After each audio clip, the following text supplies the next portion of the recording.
Hello everyone, thanks for tuning in to today's comic review.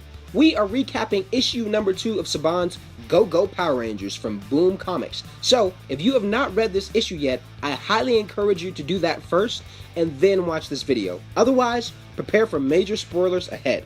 This issue starts off with Kimberly on an awkward first date with a high school jock. This is 97 days before arrival day. The first page is packed with classic high school humor that we all at some point in our lives can relate to on a first date. We see Kimberly is a new kid to Angel Grove and just trying to figure out where she fits in. And as she is on her first date, she gets a stomach ache from a corn dog and eventually starts puking. Talk about a memorable first date. Her guy date is kind to her and even wants to see her again so long as she agrees to a second date. Kimberly agrees as she can't imagine, after this first date, just how weird things could possibly get. We then flash over to one day after arrival day, right where we left off in the previous issue. The Rangers are basically senselessly fighting off putties with no strategy or plan in mind. Rita Repulsa steps in and tells everyone to stop fighting and lower their weapons, as there is a sensible solution to the problem at hand. She wants the Rangers to surrender. But of course, that's not going to happen. So the only plan the Rangers have now is to retreat as they barely teleport out of Rita's moon base due to communication interference from the base itself. The Rangers are now back in the command center and a bit disoriented. Alpha and Zordon were able to teleport the astronauts out of Rita's base, so their mission was a success. However, Jason tells Zordon that Rita, she now knows their names. But the deed is done, and Zordon assures the team he and Alpha would do what they can to protect the team.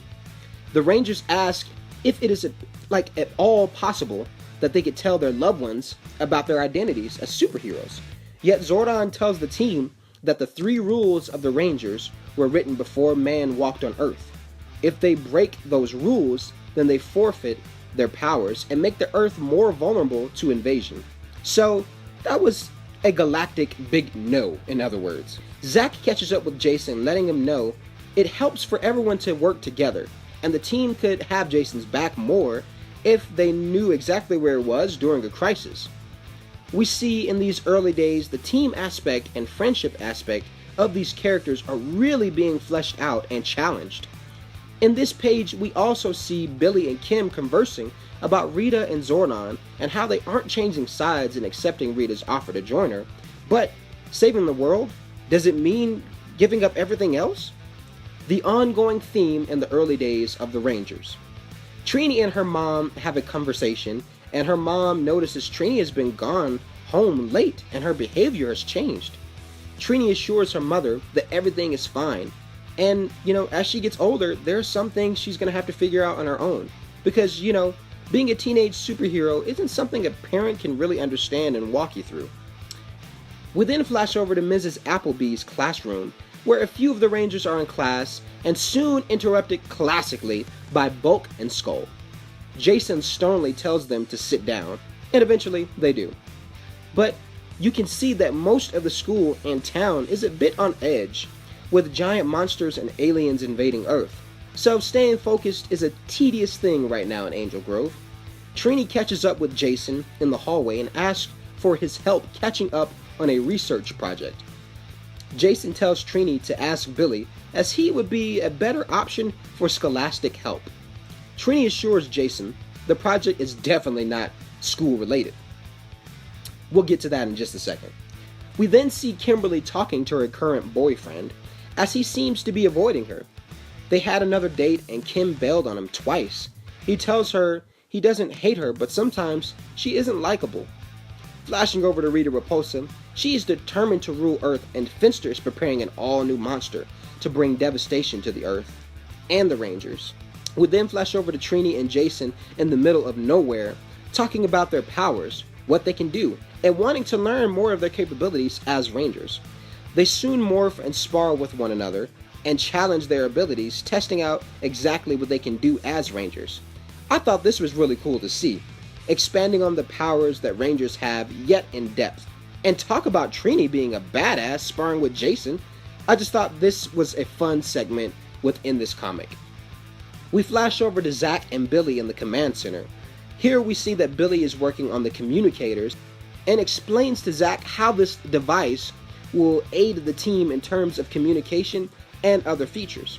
I really love how this comic explores early elements of Power Rangers that are so evident, but it almost gives new life to the classic tale. Zach notices Billy has been in the command center working for a long period of time, hours or days even. We then flash over to Billy in the classroom talking to Mrs. Appleby, pleading for another chance to take the exam he spaced out on. She gives her star student another chance to take the exam as Billy has a flawless GPA. Yet, this is another example of balancing personal life with a superhero life, and it's causing a conflict. And we see this multiple times with the team in these early days. Going on, we see the team is walking with Matt, and he is about to introduce them to his girlfriend.